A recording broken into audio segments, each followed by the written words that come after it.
Hello there, great person. Welcome to another reaction to a science video. Today we've got Life Beyond 3 finally. It's called In Search of Giants, the Hunt for Intelligent Life. So I don't know what it's going to be about. It's from melodysheep, and please be sure to watch their original video as they are the creators.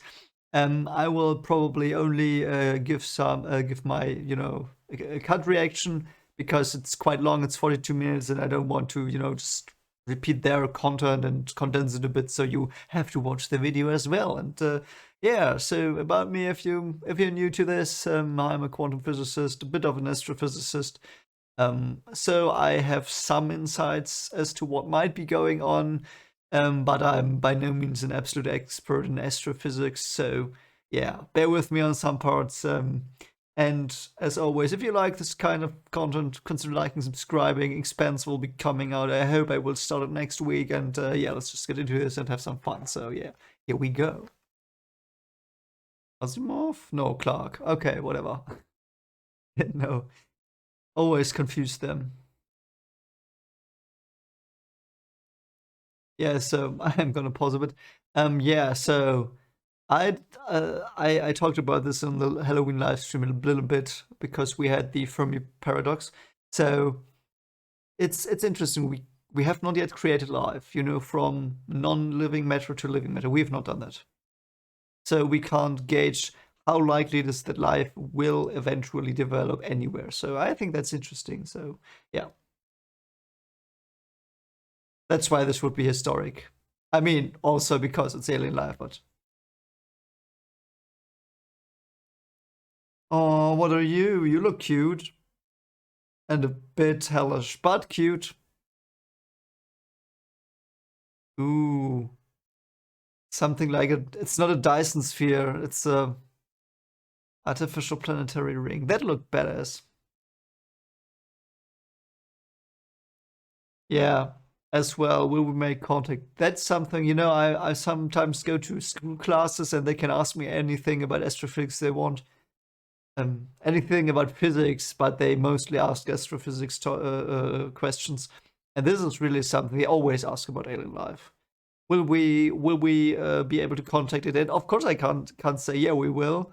I can just say what I think, But it's everyone wants to know this. And how powerful can they be? Yeah, perhaps they are so powerful that they don't care for us. I mean, look at guns. There are these. I don't know if you've read Guns, but the Guns aliens, they are so weird and powerful. That's so eerie. Yeah. That's why I like cosmic horror as well. Um, if you've been following my horror stories, I do some cosmic horror there. Not a lot, but some. And it's so creepy. How powerful can it be? Yeah. Oh, an angel. Yeah, that was an angel. Let me go back. I think that's an angel. Yeah, that's an angel, I think. Because the biblical angels, there are several classes, and it's not like these winged baby things, even though they're creepy as well, that everyone collects in Germany or did collect once. Yeah, but it's like this eye thing. I mean, there's not really an eye, but you could interpret this as an eye, and then there are these rings rotating around it. That's an angel, yeah, and a biblically accurate angel.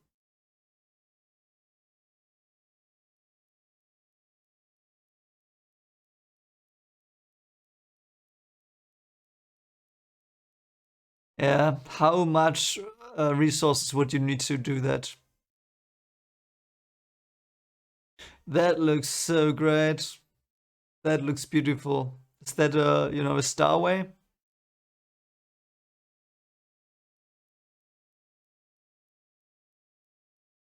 I'm sorry to pause it again. Yeah, that's that abstract thing there. That looked like a higher dimensional sphere or object. So cool. This as well here. It looks like a machine that is working in higher dimensions. Yeah,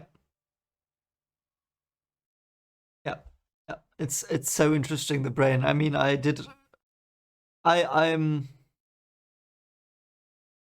if it comes to functions, I'm quite versed in neurology, I think. I mean, I'm not by no means someone who did a lot of research on it, but I read a lot about it for my PhD thesis because I was describing new approaches to cognitive processes during learning, and I did a lot of research in neurology. Reading, like, I still feel like a layman, but it's so complex, everything it can do, and it's even hard to name the parts. When you look at books, there is this great book about, I don't know from who's it from.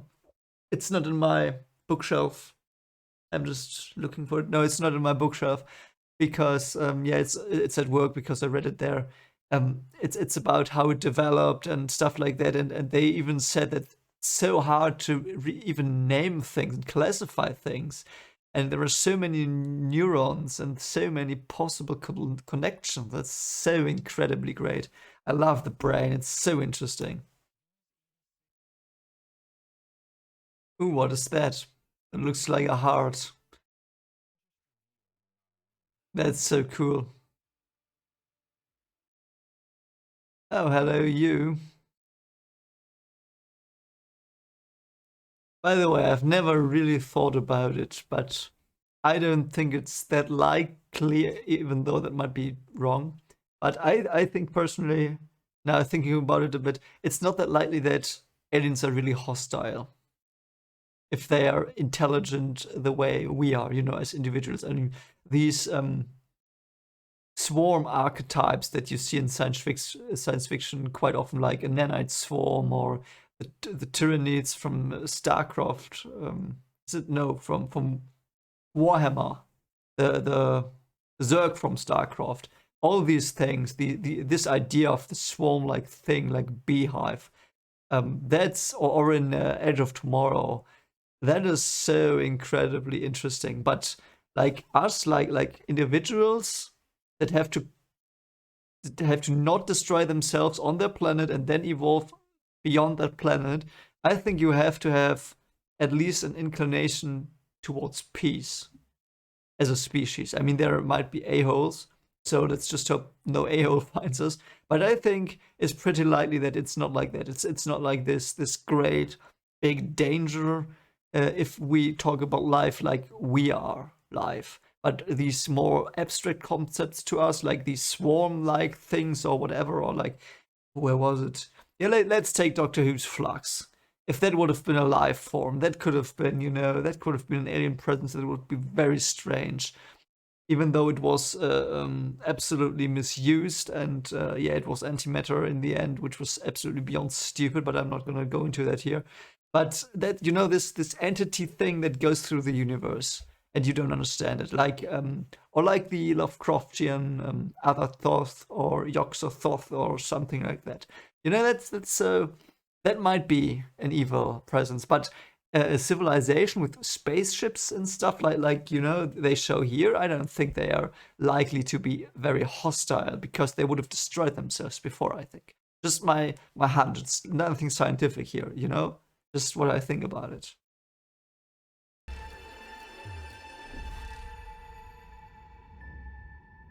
Yeah, actually, it's quite interesting. They might have this non-interference policy, and they already discovered this long ago. That might be like the Asgard or the Ancients or even Starfleet. It's like that could be possible. I don't know. Might be. Hello, you're great. Ooh, messengers. Yeah, the angel theme again. 200 years ago, thanks to the SETI Institute and the recent Breakthrough Listen project, we have now scanned tens of millions of stars for signals. Yeah, but they have not found anything. And there were some strange signals as far as I know, but those are probably like quasars or stuff like that we don't really understand. I think there was this one signal. I don't know the name, but they might tell me now and remind me. But nothing that we think is alien. By the way, it's quite creepy to like. You can take the sound of planets and listen to them if you shift them into a frequency spectrum where you can hear it with your ears. And I actually used that in a horror story of mine once. I will link it. I will just link it here if you're interested in that, where I use the sound of Jupiter to make creepy noises. It's actually quite creepy hearing real sounds. They really sound creepy because they're not in our, in the spectrum we are used to, or hearing, you know. Only a series of false alarms and dead-end leads. Yeah, but why would you find something, it's like this, and I still don't know the. Actually, let me quickly look it up, because I'm always trying to say this word, and I forgot what it is. I will just look it up so you know what I'm talking about. Let me see.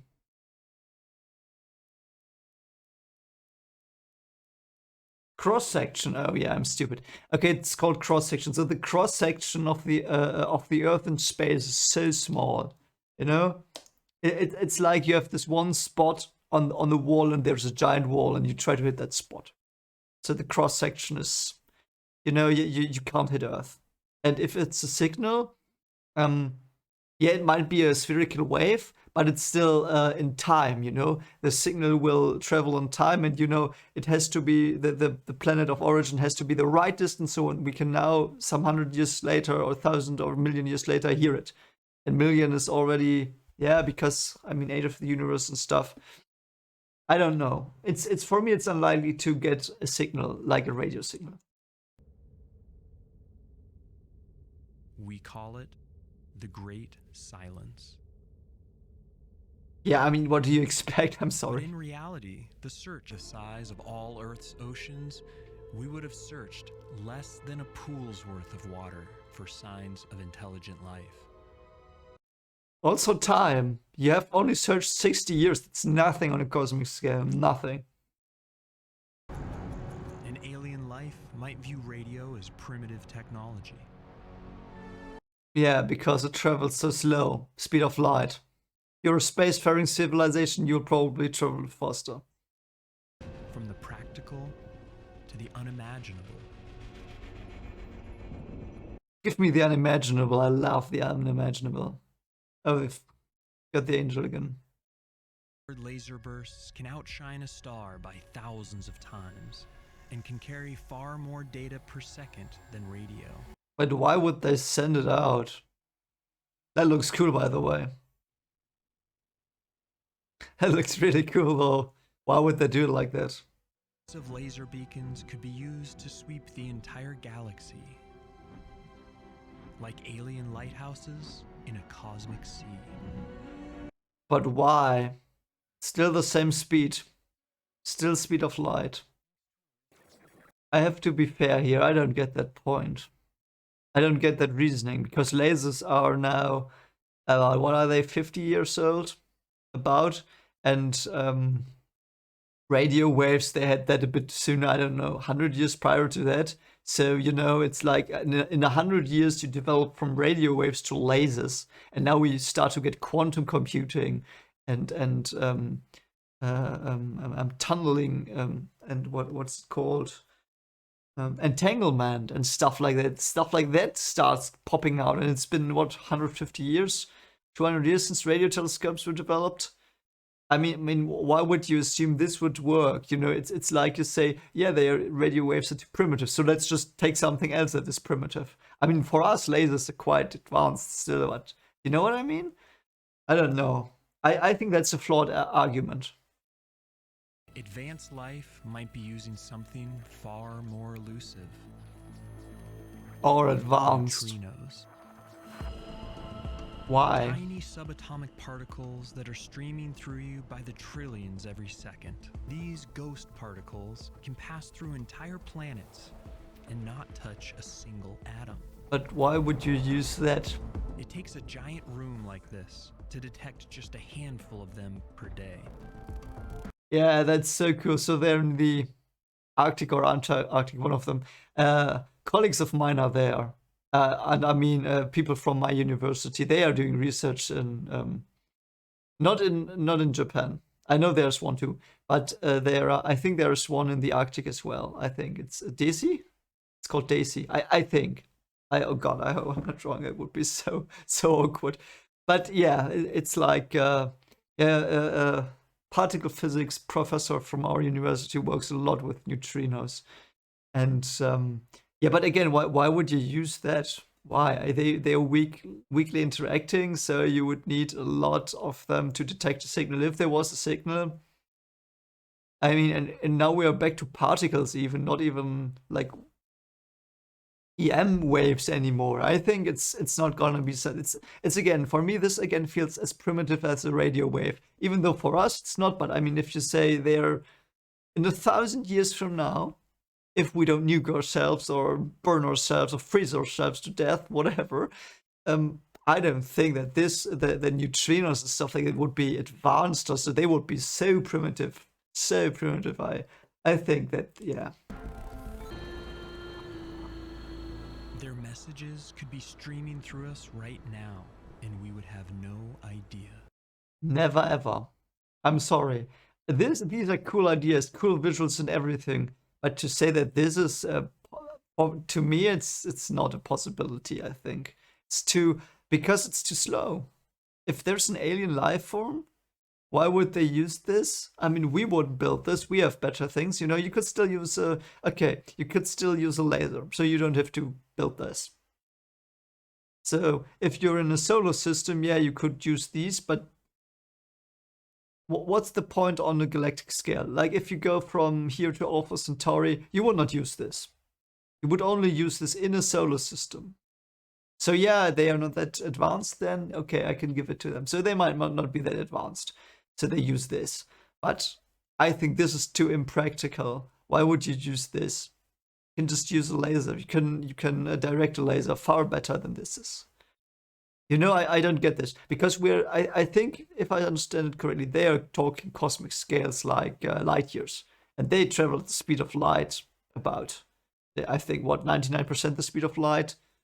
I might have to look that up, but you know, it's still below the speed of light, and the problem with because civilizations that would be more advanced than ours, you know, like on the Kardashev scale, and I will do a video on that. I will react to the video on the Kardashev scale perhaps next week.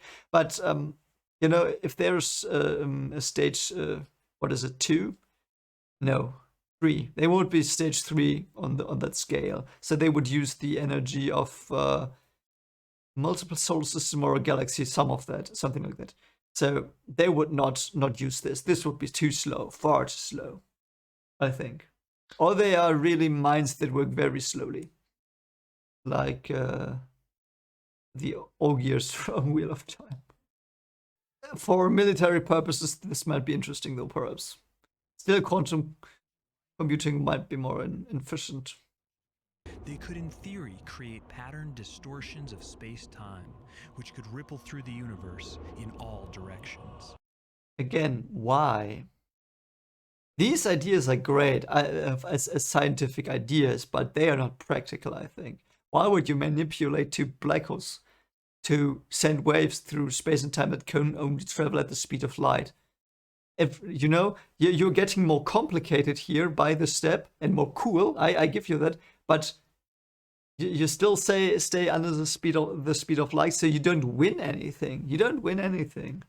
I don't get that. What would they gain from using this over a laser or the neutrinos? What would they gain from whatever? But cool visuals. I like that. It's a very good video. It's cool ideas, you know, but as a realistic idea, I don't think this is feasible. Making gravity waves strong enough to be detectable would be extremely energy intensive. Yeah, why would you do that?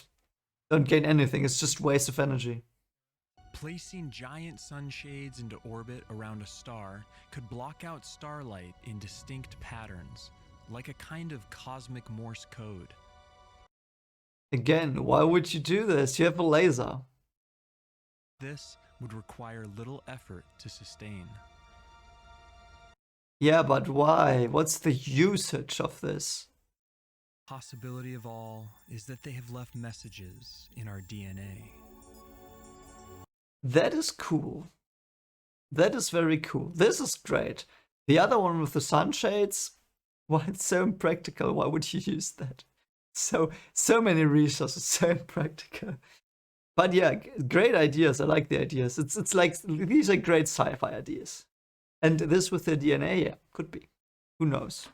That's more likely if we are aliens, so to speak. So if we come from aliens, develop from them, and they had their plans in the DNA, you know, like Prometheus or Prometheus, or the alien, you know, from the Alien franchise. They build Earth, humans, and life. Yeah, I could buy that. I don't know. By now, they might all be long gone, and we could be living in a galactic graveyard. Nah, universe is so young. I don't think that it would be. It may not be their signals that we find one day, but their relics. No, I don't think that as well, because there was this, I don't know if it was a German documentary. They made the thought experiment, what would happen if humanity instantly vanished? You know, and everything we built is still left behind. You know, I think the things, how long would our things survive? Perhaps some 1,000 years. Let's say 10,000 years, 20,000 years. I don't know. But 1,000,000? I don't think so. That our, you know, perhaps bones or stuff like that, but not technologies or so. I don't think so.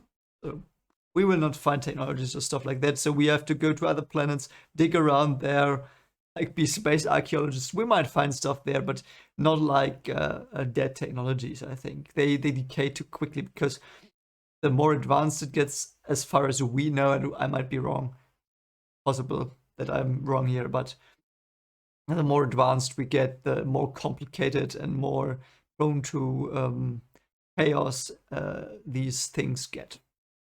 But looking for their technology directly. Not searching for messengers, but searching for engineers. It's so cool. The visuals are so good. And the music as well. Sounds a bit like Horizon Zero Dawn music.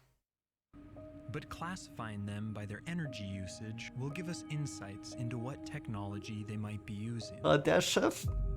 Oh, what is it called? Kardashev scale. Kardashev, I was right, yeah. Levels. Spotting this signal could point us to the presence of alien solar cells. Yeah, that's true. That's interesting. That's very, very interesting. That looks so badass. Such a great sci-fi visual. These chemicals could even linger long after a civilization dies, pointing us to the remains of an extinct alien race. That's so cool. Yeah, that's a good idea. It's a very good idea. Making their home in the voids between the stars. It's so scary. Then our search will have to. Yeah, generation ships.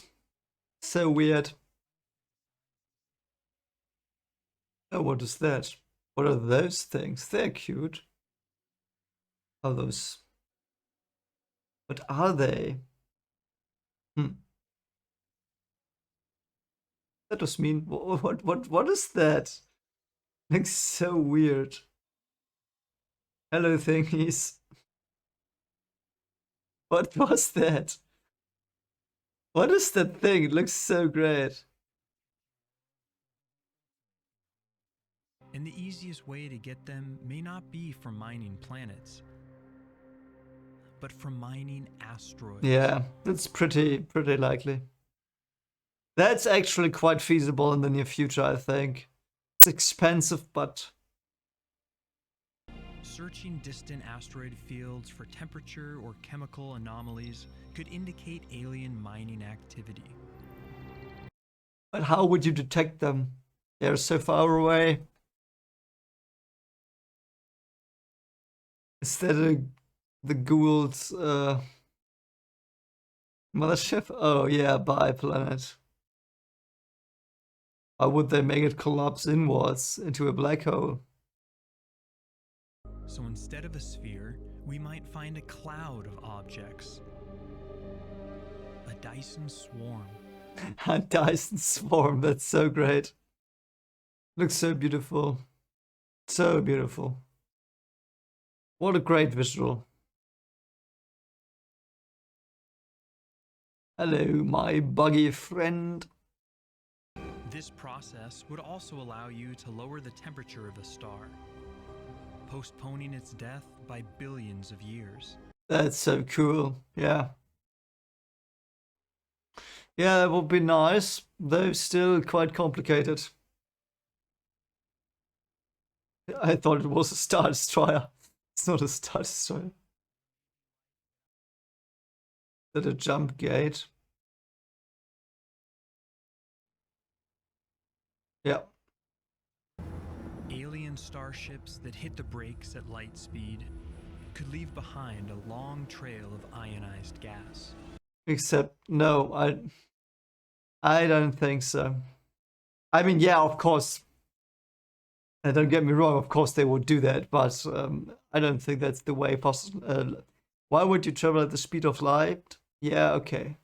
I mean, you still would need 4 years or so to jump from star system to star system. I think faster than light travel will be available there. I'm pretty sure. I mean, we found a warp bubble last month, so perhaps warp technology will be the thing we use. But I don't know. You know, it's like faster than light travel is probably the solution here. They will probably be able to do that. These guys here. They will achieve unimaginable power. And look like a blob. Yeah, that looks so much like a dimension shift thing. So abstract. It's like the crystalline entity from Star Trek. Life that has built billions of Dyson spheres and can create stars at will. Yeah. So, wow, the visuals are so good. Wow.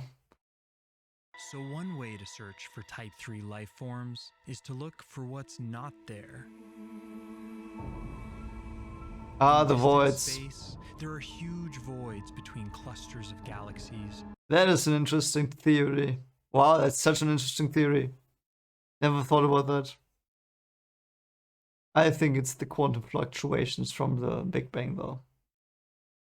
It's like those are the areas where, you know, it's like if you take a little pattern, you know, like this black and white screen you had on TVs long time ago. It feels, you know, this what is it called? Noise. This noise, and you take like a black pixel of noise and a white pixel, and you enlarge it a billion trillion times, then you get the universe, so to speak. Let's say so the density of things. You know, and there are just dark parts, and there are very light parts. I don't know. That's my understanding, though. It's very layman. Yeah. They've probably already transcended the universe. Probably. Like a rectangular black hole. Here, eat this. Was that 6 suns surrounding a black hole? In Or 8? theory, cosmic architects could assemble enormous planetary systems far more intricate than anything nature could produce. That's so cool. Wow, that is so cool. That is so cool. Oh my god, is that cool? Yeah, it's like, yeah, I'm an artist. I just made this. Look, oh yeah, cool. I made this one. You know, it's like, yeah, you're not gonna go to any university. You have to have 10 planets, not 8. So you made 8. You know, you did that in primary school, alien guy. And now we have 10. Oh god, this is so cool. Such a great idea. So great. Oh my god. Or could even function as an alien nature reserve, with each planet hosting a different strain. Hey, I of built a life. zoo. Wow. That looks so beautiful. That looks absolutely beautiful. Wow, look at that. I need that as I will go and I will look for that picture and I will put it in my desktop background. That is such a it's one of the best, most beautiful images I've ever seen in my life. That is so good. But in theory, there could be beings that control or created our universe itself. Yeah, that's true.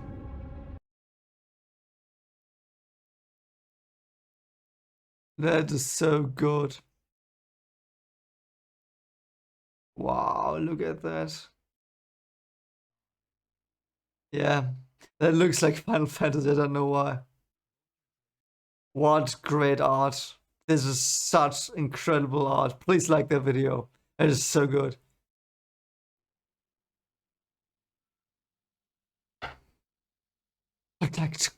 Good movie. Just knowing they're out there would profoundly change how we see ourselves. Why? I'm pretty sure they are. I mean, it would give me hope, I think. More hope.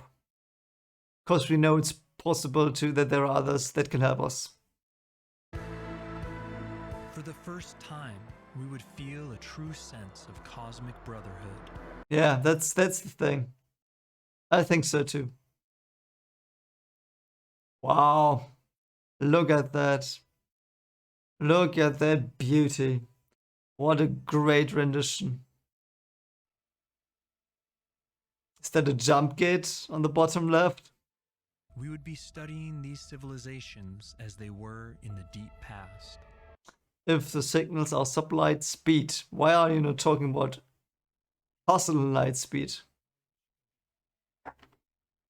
So funny that they do these types of animations, this mathematical stuff, you know, it's like mathematics is existence and everything's mathematical and angular or like these stroboscopic swirly things they had. It's all mathematics. It's so cool. It's like intelligent life is just some abstract mathematical thing, you know, like back when Plato and Aristotle and guys like that thought that everything was made from maths, and many people still do think that. I think, but yeah, it's so cool.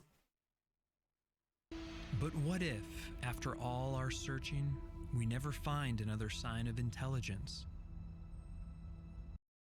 Then we have to go out there and look. We're not alone. We're not alone. I don't think that for a second. Not for a second. But never finding any evidence would mean that our place in the universe is truly unique.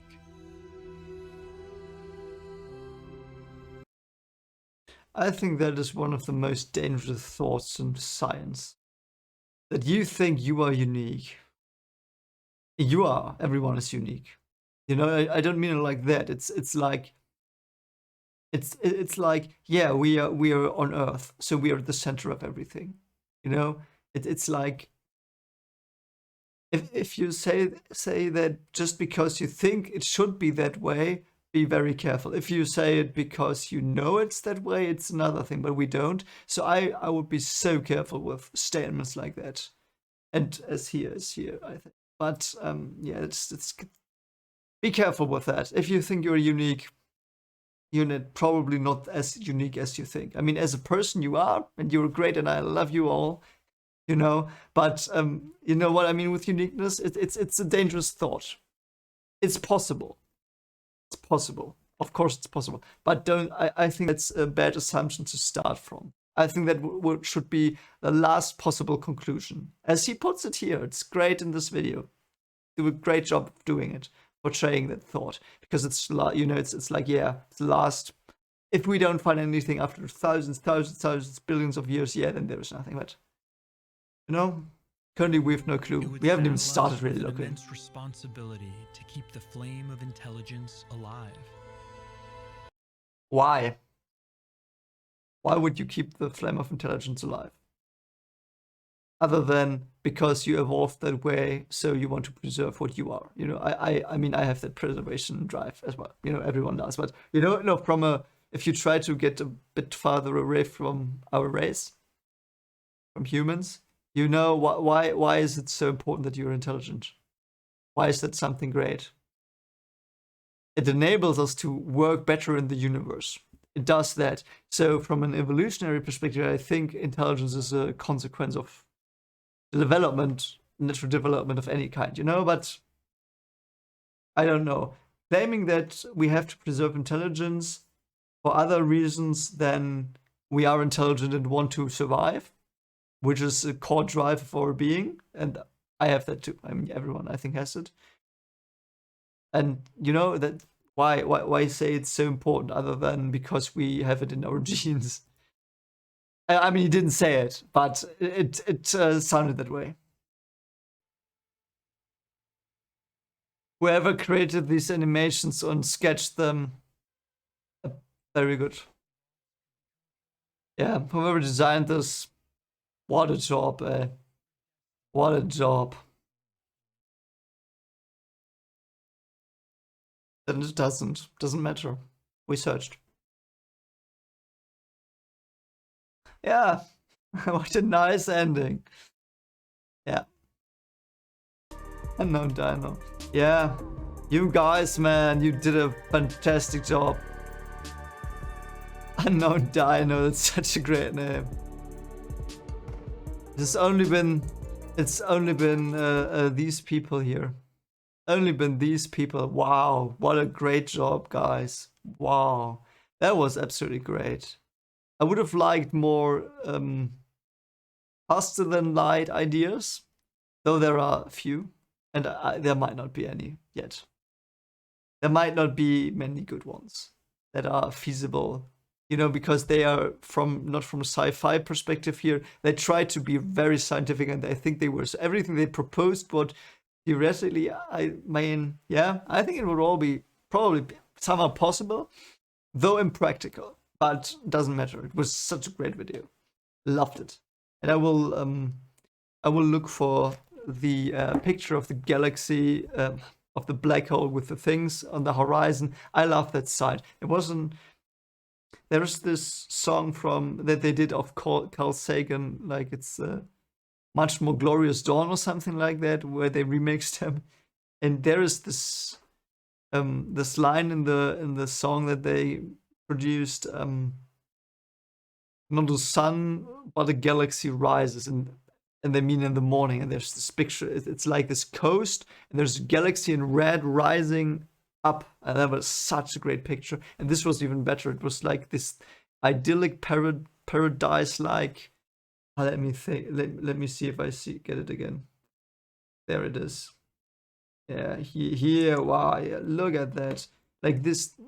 Oh yeah, you can't see it. I'm sorry. So this idyllic.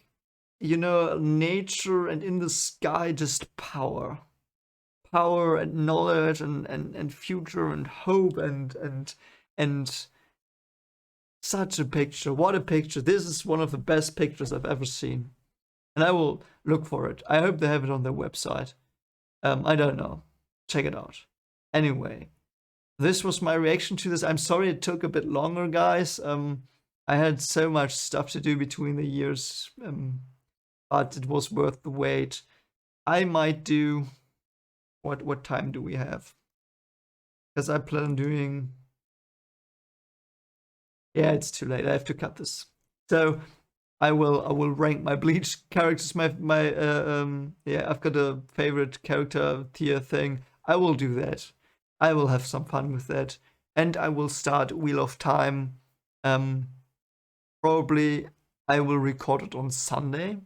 I have the book and I will read it, but I have something planned. So, and there are some things I planned for this year that I want to do, and some might be interesting to you, some might not be. Some are.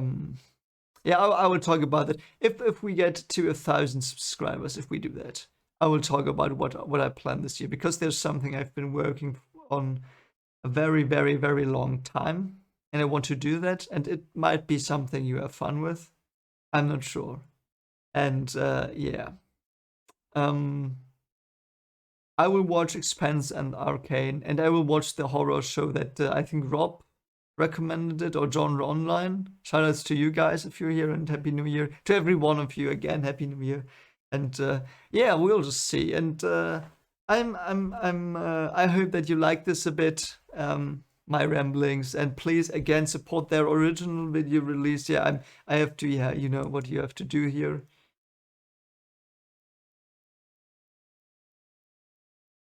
Like it. Like it. Yeah, you have to like the video.